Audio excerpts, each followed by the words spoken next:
Halloween Havoc Night 2 just went off the air, and I gotta be honest with you guys, I am super ecstatic about tonight's episode. Actually, I was ecstatic about Night 1, but Night 2 just literally took the cake. It's October 31st, 2023. I know it's early, and I'll probably do a deeper dive on this topic later on, but Shawn Michaels is very much in the lead for Booker of the Year. And again, that's going to be a deep dive at another time, and I know a lot of people who are hardcore AEW fans in the IWC will absolutely hate this, but I just think Shawn Michaels is better. I think WWE NXT is better than AEW on every level. I don't think there is one thing AEW does better than NXT. I know, it sounds crazy. I'm not saying this for controversy. I'm not saying this to get a reaction. I'm saying this because that's just how I genuinely feel.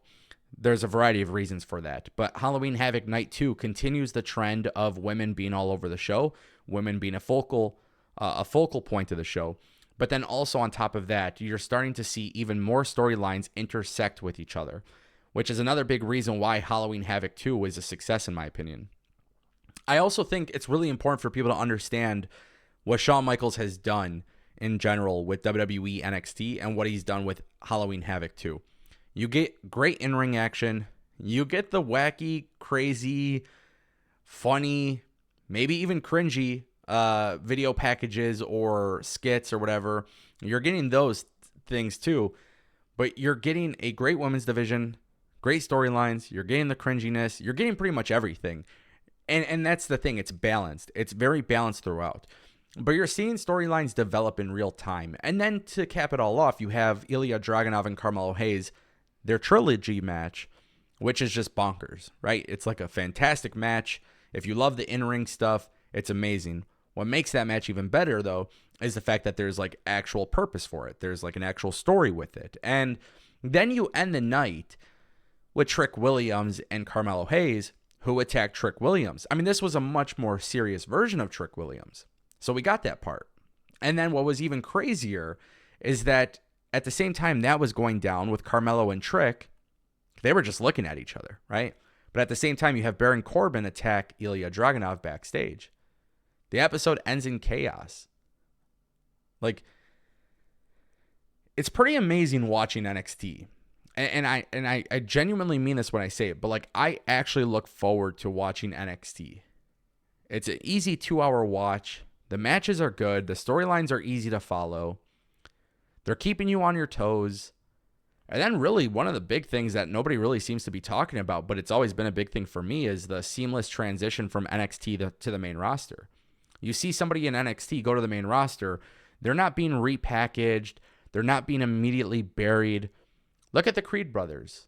I mean, they didn't get repackaged. They're still Diamond Mine. They still have Ivy Nile. They were still doing the cool shit that they were doing in NXT. They were doing that on Raw last night.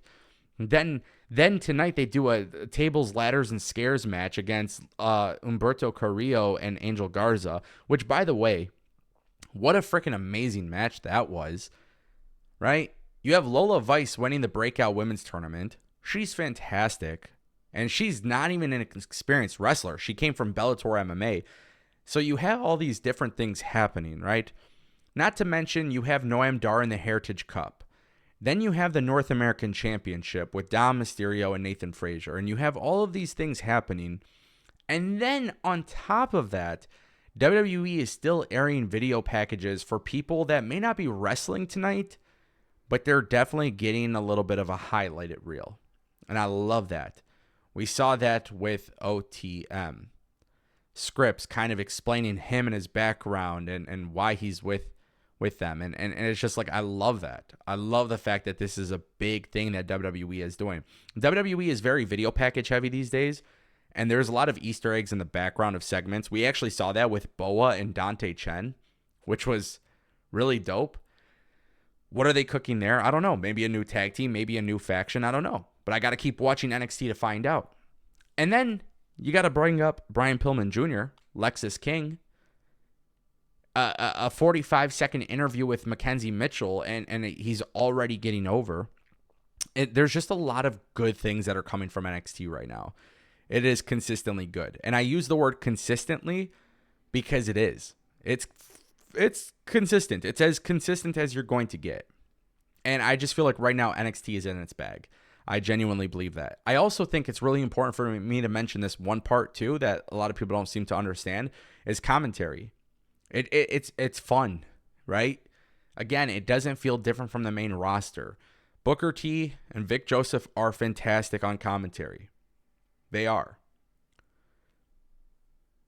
It's something that's important because these are the people narrating the stories, and they're the ones narrating the action. And they're the soundtrack to this movie. And it's a good soundtrack, right? Overall, NXT's biggest flaw is the fact that they're still in the Performance Center. Like, I think these shows are so good, they can do well outside of the Performance Center. Right now, that's where they're doing them, and I obviously hope that changes. But yeah, I look at Halloween Havoc, night 1, night 2, and I look at these as beautiful episodes of TV. And I look at NXT as a very, very, very good brand. Yes, it's developmental, but these people are standing on their own and absolutely killing it. I mean, you have Chelsea Green and Piper Niven defending the titles against Thea Hale and JC Jane. You have Robert Stone against Braun Breaker. And these things, I mean, like, these are things that, like,